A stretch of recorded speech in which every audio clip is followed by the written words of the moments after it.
Thank you so much for joining us today for Coffee and Conversations. We are so excited to sit and chat with Kellie Mayrides from CORT, and we are going to be talking all things virtual, all things furniture. How can you make your event, whether it's virtual, hybrid, live, more amazing and more incredible? And we're going to do it all over a delicious cup of coffee from PHL Coffee. I'm so excited. Me too. I cannot wait to have Kellie sit down and tell us all about the really cool furniture options they have coming out this year and how we can apply that to virtual. You know, we think about furniture so much with live events and how that sets the tone for the space and the atmosphere and the room when you walk in. But you know, we forget that's equally as important in virtual events because it's all about those details. So we are so excited to get Kellie in here. And before we do, Ben, let's send it over to the bar. And we told you that Kellie's not the biggest coffee fan. And so you took that as a challenge. So tell us what you whipped up for her that is not coffee based. So today I have a black tea and molasses based chai. Mixed it with some oat milk, steamed it up. And we have a chai latte here. And on top, I like to add a little bit of cracked anise. Yum. Yum. All right. I love chai. All right, Kellie, come grab your special chai. Hi, thank you so much for having me today. Thank you for coming. We're so excited. Me too. It's going to be awesome. It is so amazing to have you around the table. And obviously, you know, we've worked in a number of capacities. 2020 has been a crazy year with kind of changing. To say the least. Yes, to say the least. And who knows what 2021 is going to look like. But we're so excited to kind of pick your brain and, you know, talk to us about the importance of furniture in virtual events. Absolutely. Yeah, absolutely. So like everybody else in our industry, we really had to decide what we were going to do in the face of the pandemic, knowing that our clients could not really host live events. So pretty quickly we got to work thinking about how we could best support the industry and support our clients and still be a resource for them. So we very quickly, you know, started working on ideas for virtual. So a lot of that is TV broadcast style sets, and that's what we've mostly been doing since the beginning of the pandemic, at least myself personally, as well as outdoor events over the summer because obviously open air events were a little easier to do. But yeah, and we're continuing to do that into 2021. So a lot of what I'm working on right now is virtual. That's amazing. The adapting continues. I know, right? It's like the theme for the season. That's so cool. Well, and you shared a little bit just a minute ago about the furniture and changing to virtual, but in the midst of this pandemic, what are some of the maybe cool sets you've done? What are some of the ways that you guys kind of pivoted? We don't like to say anymore. The dreaded Use that keyword. word. Yeah. Yes. How did you guys do that? Yeah, so for me personally, I did a lot of talking with my AV and production clients. So I had a lot of conversations with them about what they felt they could use, you know, and kind of looking through our catalog and thinking about what's going to look good on camera. How do we provide them with sets for their clients that are going to fit the needs? So in doing all that kind of anecdotal research, we put together a deck and kind of a tool for people to use to help build their virtual set. So that's something that I send to my production clients, to my corporate clients who are looking to build something. And I've had a chance to experiment with some different sets as well in different contexts. So for MPI Philadelphia back in late June, actually, we set up a TV broadcast style studio set. We actually had 3 sets, and I co-hosted a program with the president-elect of the chapter, and we moved through 3 different sets. We had commercial breaks in between, and we really tried to show people, you know, a virtual event can be more than just the speakers in their bedroom on Zoom, right? I love that. So from the beginning, you know, we've been trying to push the envelope of what is virtual and what does that mean and how do you make it engaging and how do you make sure that people are paying attention and not checking their email and looking at their phone and multitasking, which like guilty as charged on some of these virtual programs that I've attended. You know, it's very tempting to just click into that other window and get some work done. Yeah. So in order to keep people's attention, you know, visually, there's a lot that goes into that. And, you know, thankfully we're able to fulfill that need for our clients with virtual events with furniture.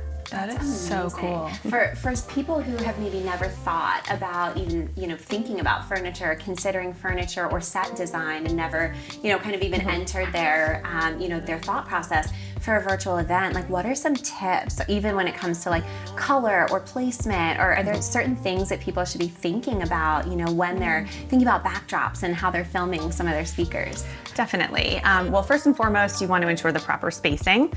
So when I'm laying out a stage set or a small meeting indoors, we want to use the 6-foot grid. So our floor plan program has the ability to put a 6-foot grid in, and I can show the client, I'm laying this out for you with the proper distancing for your speakers. So that's first and foremost. And then also, I kind of take cues from what is the program about? What is the topic? What is the organization? Are there brand colors? Is there any sort of kind of specific vibe that they're trying to convey? And kind of take it from there. So the product choices will really flow from that. But generally speaking, I find that having some color on screen is always nice and attention grabbing. Nothing too garish. And then also staying away from reflective surfaces. So glass top tables and shiny chrome finishes. I feel like we're taking notes right now on all these tips because we're probably attracted to the shiny. Yes, well, and for a live event on stage, I'd often see, bright white leather furniture and shiny silver side tables and coffee tables and things like that with glass tops. It's a very popular combination of items. But for virtual, you really kind of have to think about how is this going to pick up the lighting in the studio or on the set. And I think that's something that's going to continue as we move into hybrid as well. Right. If you have a virtual audience, you have to think about not just what it's going to look like to the people in the room, but how it's going to look like on screen to the virtual audience. So that consideration is going to carry through even as we start seeing hybrid meetings in the future. But yeah, it's one of those things that you want to consult with your production partner on that always. I would always go by what they think is going to look best on camera because they really know, and they know what the lighting scheme is going to be, and they know how they're going to be setting everything up and what the angles are going to be. So kind of a combination of consulting with the client and either myself or them consulting with the production company. That is so awesome. I love those thoughts too because like you were saying, not just being in a speaker's bedroom on Zoom. I think that's what everyone saw at the beginning of the pandemic. And so that's probably where the frame of reference started with virtual events. Looking into this year and hybrid, and as things start to shift back, giving like cool sets where people can stand or sit or have different, even if it's set like a room in a house, it's a well-placed room in a house. Absolutely. And that's important. Yeah, and I think you really have to think about it almost as a television style broadcast because that's what's going to capture people's attention. That's what's going to keep them looking at the screen, right? Is if what is on screen is dynamic and interesting looking. So you want to think of it less as a stage set and more as a talk show set or a news style set. We have some sets that we put together where they can almost sit like anchors, at an L-shaped news desk, and we can brand it. And so you can really play around with that. And I'd actually like to see some of that trend go into stage sets for live as we continue, because I think it's, again, more interesting than just a few chairs on stage or a few bar stools on stage. So, if you think about your virtual broadcast as a television program, I think it opens up a whole lot of possibilities. In particular for the MPI program that we did, we even had commercial breaks, and the commercial breaks allowed us to move from set to set. So at the beginning, we were in a fireside chat with a couple of chairs. We ran a commercial from one of the sponsors. Then when we came back, we were standing in front of a video wall and had a product demo, and then we had another sponsor commercial, and then we went to the news desk style and finished the program there. So it also allows you, if you can play with different sets, if you have the space to do it, and you can kind of map out and storyboard out your virtual program like a TV show. So I love that. True. I love that you said TV show. That's literally what we tell all of our clients is that, live is great live, but it's so unpredictable that it doesn't translate on screen and, in virtual in the same way. And so we always try to push our clients to write, script, and produce like it's for a TV show. I love that. And you mentioned a couple minutes ago, the 6-foot grid in your planning software now, which is awesome. So you can actually do socially distanced seating. Are there other health and safety precautions and protocols that you guys are putting in place or working on as we sort of, take on this transition where we, are going to have hybrid events for a while and eventually get back to live? How are you guys handling that? Definitely. There's a lot of things that we've been doing behind the scenes since the pandemic began. So first and foremost, we always want to make sure that our clients know that we are taking a lot of precautions in our warehouses with our staff.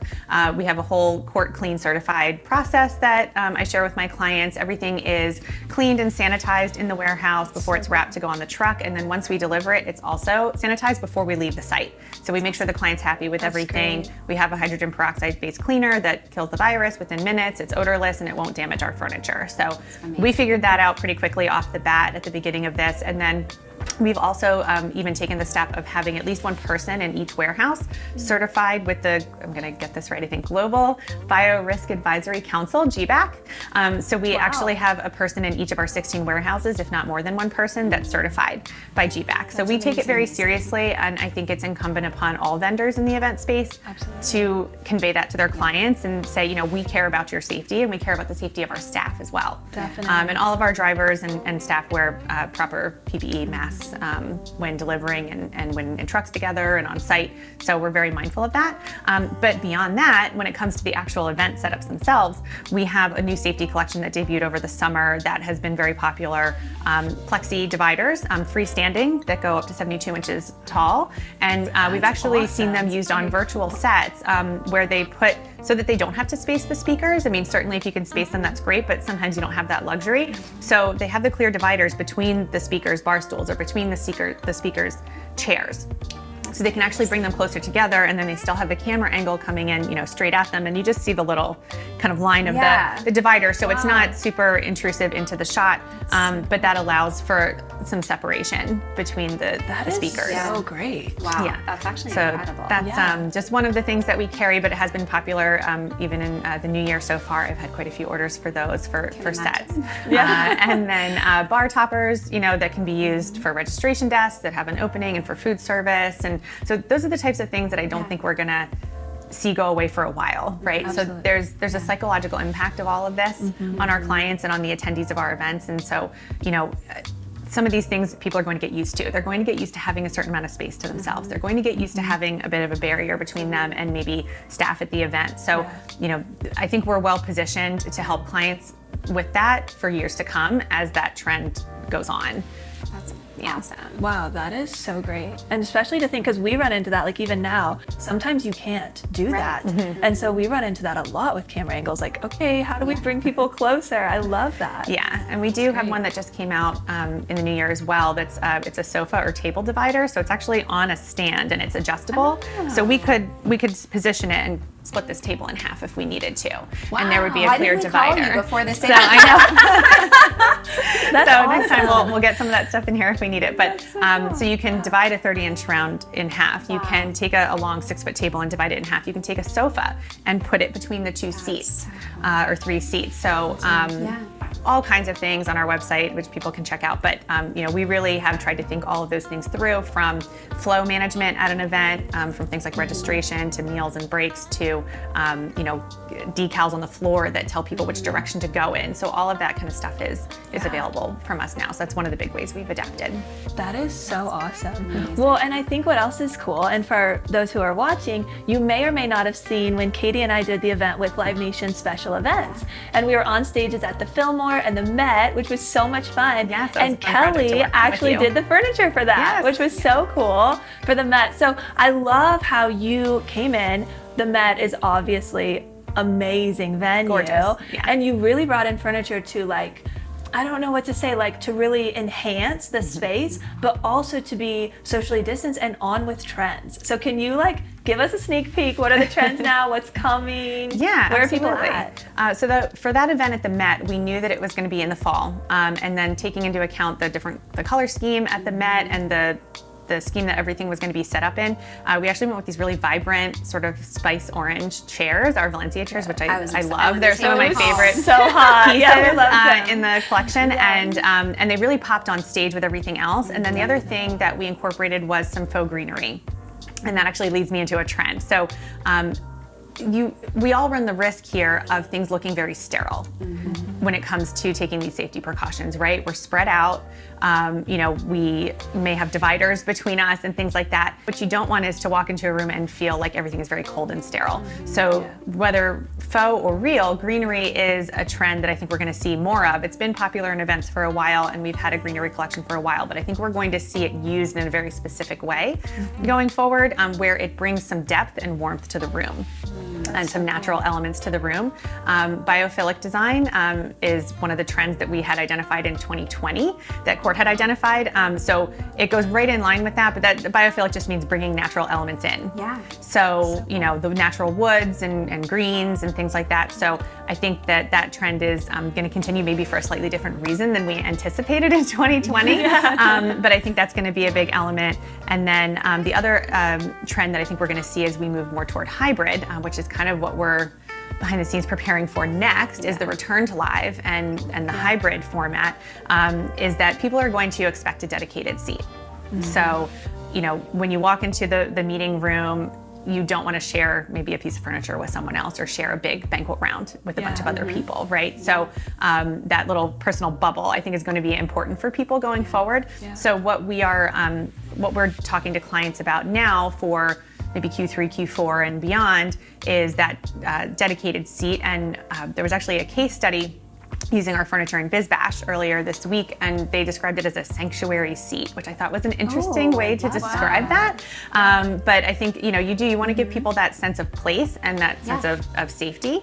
So I think that's going to be a trend that we'll see going forward, having the individual chair, the individual side table, and it might be their dedicated seat for the entire meeting. They might eat their meals there. So, you know, everything is going to be much more functional. It's going to be functional, and every piece is going to have a purpose to it. So furniture sometimes gets a bad rap as just like pretty to look at, right?